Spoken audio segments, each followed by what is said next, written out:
Do birds suddenly appear every time you are near? Just like me, they long to be close to you. Hello, everybody. This is Dr. Willie Jolley, and this is my beautiful bride, D. Taylor-Jolley. Good evening. Hello, everybody. We're so glad to have you here with us. We are, just so you know, we are pre-recording, and so you will get this as part of our way of staying connected, but we are at a convention, and so we wanted to make sure we didn't leave people out in the dust. For those who are joining the first time, we are the authors of the book, Make Love, Make Money, Make It Last, 10 Secrets to Shape a Great Marriage, available at jollymarriage.com. We also encourage you to go to jollymarriage.com to see our brand new TED Talk, How to Never Ever Argue Again in Marriage. We've been married as of a few weeks ago, 38 years. Haven't had an argument in over 35 years. And people on the Today Show, when we were there, said, "You never had an argument?" I said, "I didn't say that." So we haven't had an argument in 35 years. Those first few years are like World War III. But we learned some wise principles, some wise lessons from some wise mentors. And it worked. Remember, there are two ways to get to any goal in life: mentors and mistakes. Both will get you there. One just gets you there with less headaches, heartaches, and knots upside your head. So get mentors. This book is a book of mentorship for any and everybody who's married. And we're grateful. We want to thank Terrence, Senior Terrence. We know you're watching. The Kazeras are watching, folks who are watching from all over the country. Terrence said something last week that was so profound. He said, this book, if you break it down per day, about 7 cents a day to get this book. 7 cents to save your marriage. Woo! Can you afford 7 cents a day? Of course you can. Go get the book, get 2 copies. That'd be 14 cents a day. 2 copies, one for you and one for significant other. We're going to do part 2 of what so many people responded to last week's show about how to handle conflicts in family reunions when your spouse's family don't particularly like you. There's some issue there. Maybe one person sent us a note. Now, let me say, as we said before, for those who weren't on last week, we are not giving you this out of our personal experience, because we were blessed that we both had in-laws who loved us, our families. So our families got along and Get along very like well. each other. So we're really good. My mom would love to go down and be with her family. My brother and his wife would go down to be with the family. We've loved her.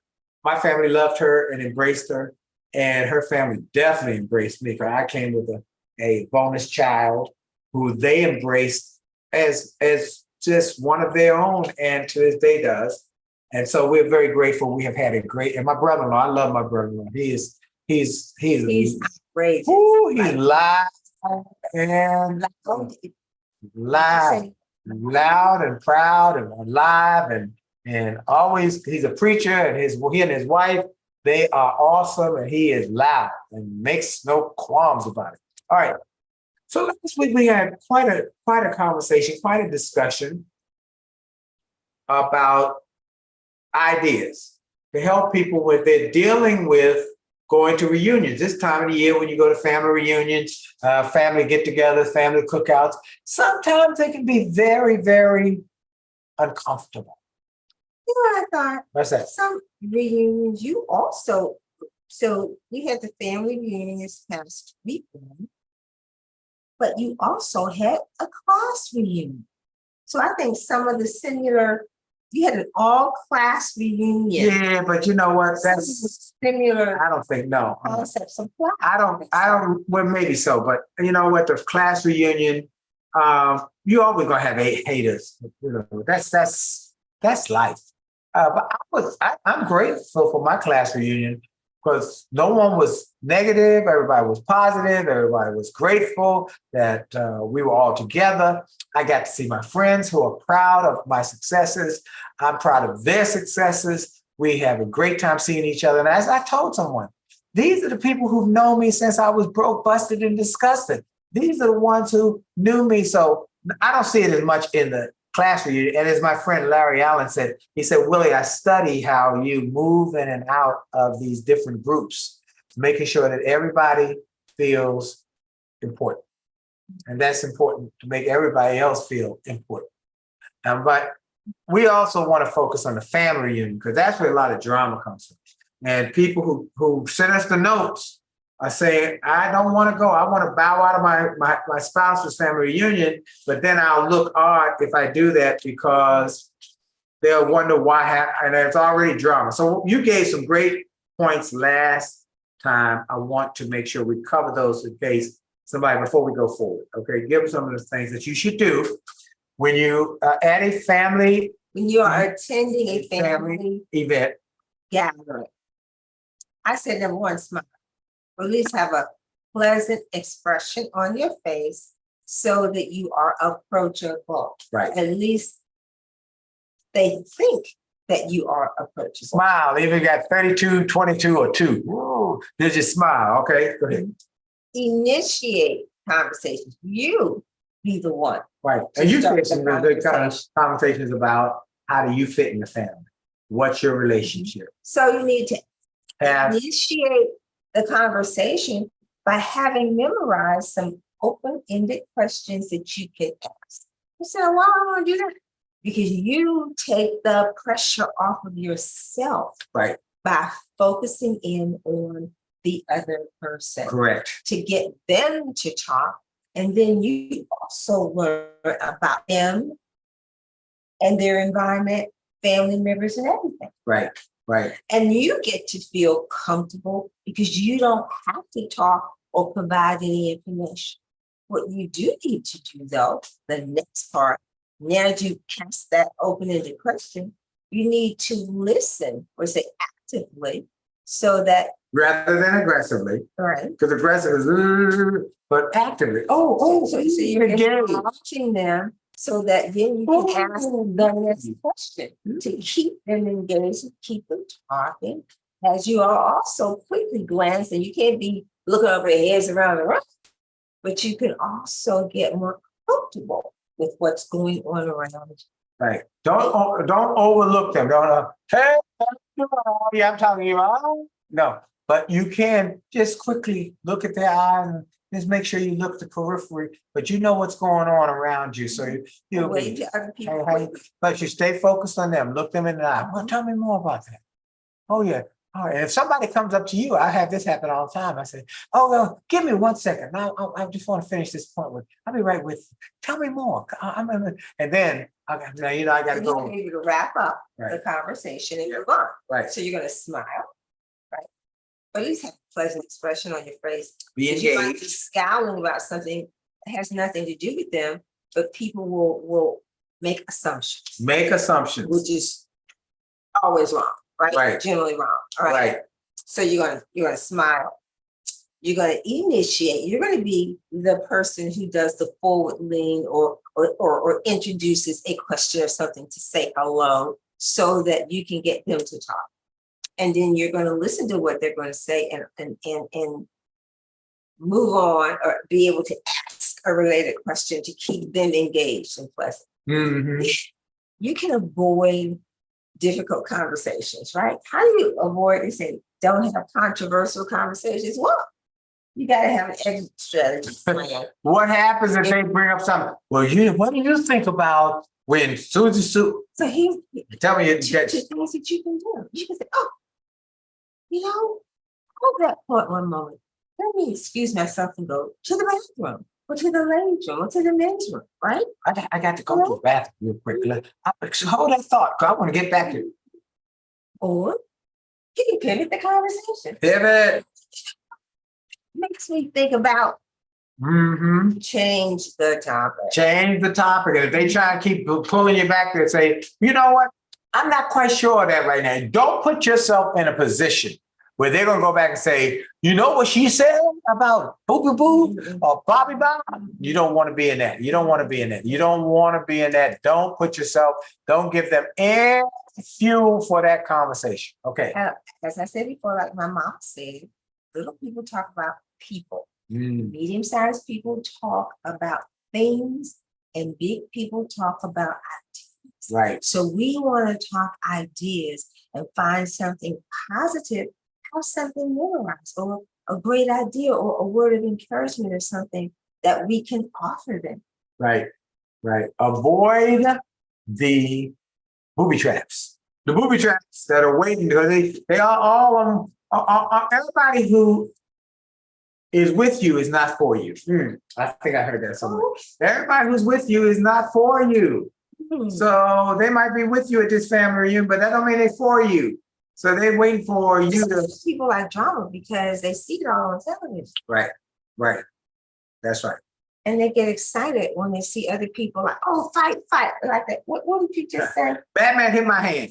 Batman hit my hand. So that's what we did during elementary school. So two good people having words, and somebody get in there with, I stand between. Batman hit my hand. Pow! He hit the other guy. And then they be wrestling. Oh. They hate drama because they don't have anything else to do. So we don't want that kind of environment. No. Keep going, because we got a lot of good people. Okay. So this was new. Yeah. So educate your spouse about your family before going to the function. That's right. But everybody got a weird or odd or strange relative. So this is what has happened. Tell about your Uncle Ashton. Ashton, he would pick at you. So I had to learn. Oh yeah. Yeah. Mm-hmm. So when I said you said he would pick at me, he was trying to get under my skin. You always have people try to get under your skin. So I had to learn, well, he's my uncle. Am I going to say, well, don't you just shut up? No. So I had to learn pleasant expressions and, I don't have an opinion about it. And you know what? It's been said, and I highly recommend avoid conversations about religion and politics. There's going to be somebody who has some different thought on some topic. Don't let that blow this family experience where I remember one time. Don't let them draw you. Yeah, draw you in. Now, I say sometimes, you know what? I have no opinion about that I choose to share. Right. That comes with practice. That does come with practice. Because you don't have to respond and just be so sweet and above the fray. And that's something that you can learn. That's right. Now, if your spouse comes home and says, your family makes me feel something or other, or this way or that way, or they have secrets, or my son one time, he was dating a girl. He said the father and the brother had jokes. They had inside jokes. Had jokes about him. Or they always had jokes. And it was demeaning. He felt demeaned. And he and the girl didn't stay together because he felt that the family was demeaning. And he said he'd always say they had jokes about me. But each family culture is different. And for some, that's a part of the culture of their family. Right. Like to make demeaning comments about each other. They love them, but they make disparaging comments about each other. Yeah, and some people supposedly are jokes. And some people make jokes with, I was just playing. No, that's I think someone said that's a side way of saying what you really feel, but you don't want people to know how. So what do you do with that? Well, they got a couple options. One option is ignore them, but that's hard. Option number two, if your feelings are hurt, I think you need to tell them. Tell them, let me tell you, and I'm sure that was meant to be a joke, but here's how it made me feel. Here's how it made me feel. And the more you can do that, the more people will stop trying to make jokes at your expense. And that happens over and over again in family situations, particularly with people who might be an outsider coming into the family. All right, what are some more? You got some, when I don't want to make sure we don't run out of time. We ran out of time last. What is next? Tell your spouse about how their family behavior towards them makes them feel. Makes them feel. Is that? Yeah, makes sense. Time to have what I'm saying. Okay. Then talk to. Let me go back to that one. Tell your spouse clearly. Tell your spouse how their family makes them feel. So that then the spouse could talk to the family and say, hey, y'all commented about my wife and someone said she wasn't a good mother. That's one of the letters, kind of comments we got, because she took maternity leave. You have that conversation and you support your spouse, which is one that's going to come up. Okay, go ahead. Okay. So talk to your family without your spouse present to determine what are the issues that they have with your mate. Right. Talk to your spouse, your family, without the spouse. What's wrong? What is up? Why do you treat her or him like that? Is there something you don't like? Or why do you do that? But again, go to the 4 F's. For those who don't know the book, we talk about the 4 F's. Be friendly, be frank about your feelings, be fair, and be focused on a win-win. Okay, go ahead. Okay. Advocate for your spouse. So your spouse doesn't advocate for themselves. Yeah, you don't want to leave them out hanging in the wind by themselves. You want to be the advocate for your spouse to say, hey, here's how my spouse feels, and I'm with them. So let's go back to that. So, somebody said she was not a good mother because she took maternity leave, or she ended her maternity leave earlier than they thought she should. Then the spouse could say, the husband could say, ho. This was a group decision. We decided, not her. We decided. But maybe not, but you have to advocate. Now, you don't want to say, that's none of your business, okay? That's not going to fix it, okay? That's not. We supported this. This was a supportive decision that the two of us made, and we made it together. So I want to make sure you understand that my spouse feels hurt, devalued, because you make that comment like she made the decision only. It's our decision. So you want to blame somebody, blame both of them. okay, I have to be inclusive.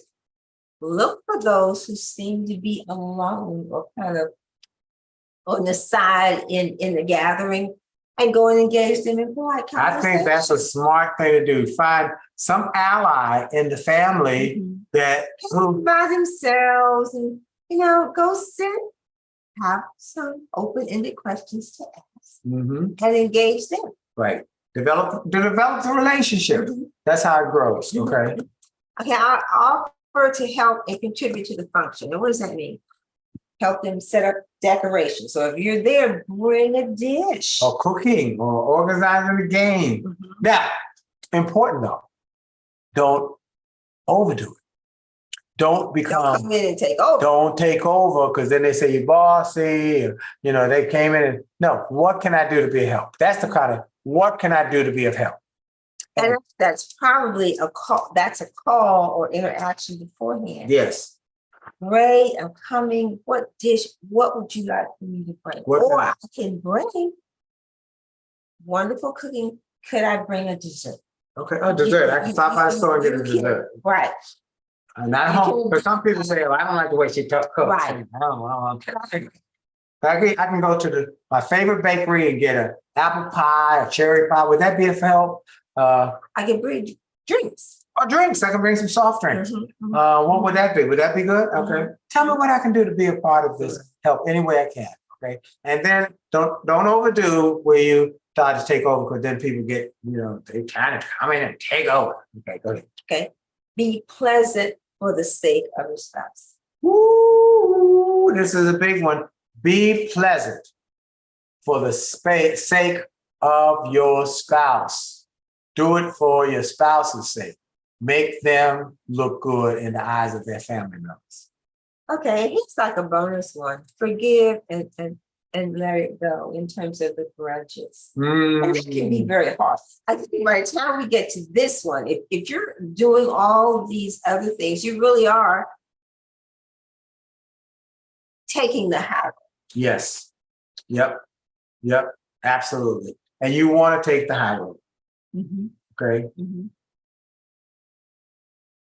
Okay. All right. You have And then- any others? No, the other ones I just want to make sure we talked about in the book, chapter number 5, Leave the Drama with Your Mama. I started it talking about it last time.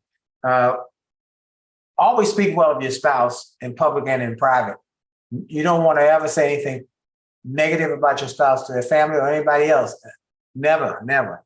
Be considerate and understand forgiveness. And remember that drama is a choice. Once you understand that, it's never necessary. So we have a no drama zone in our household, no drama. And drama and crazy is a choice. As things get crazy in life, don't get crazy with them. Be gracious and make peace. It works if you work on it. It takes two. It takes two to a whole group. You don't have to participate because people are nasty to you. Do not respond in kind. Don't say, don't lower yourself to their level. It's really what we're talking That's about. right. That's right. Be kind. Continue to expend an olive branch.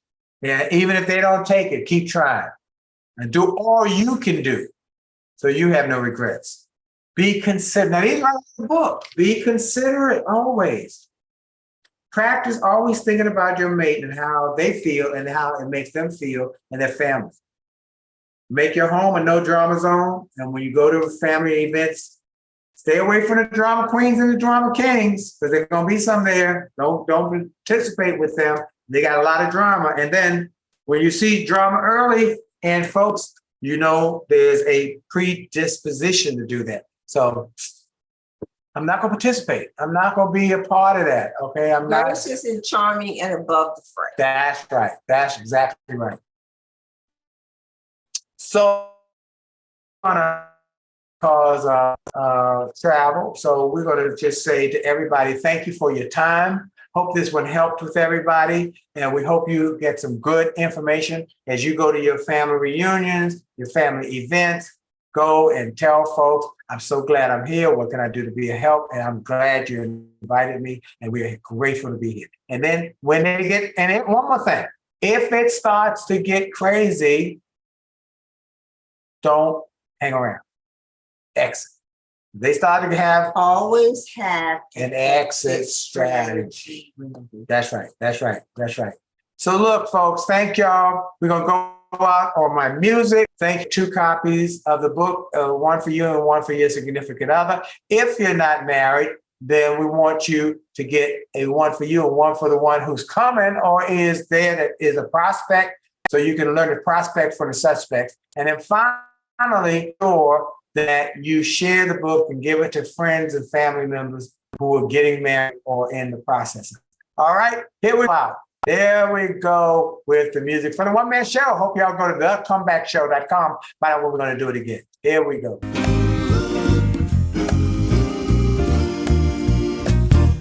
Why do birds suddenly appear every time you are near? Just like me, they long to be close to you.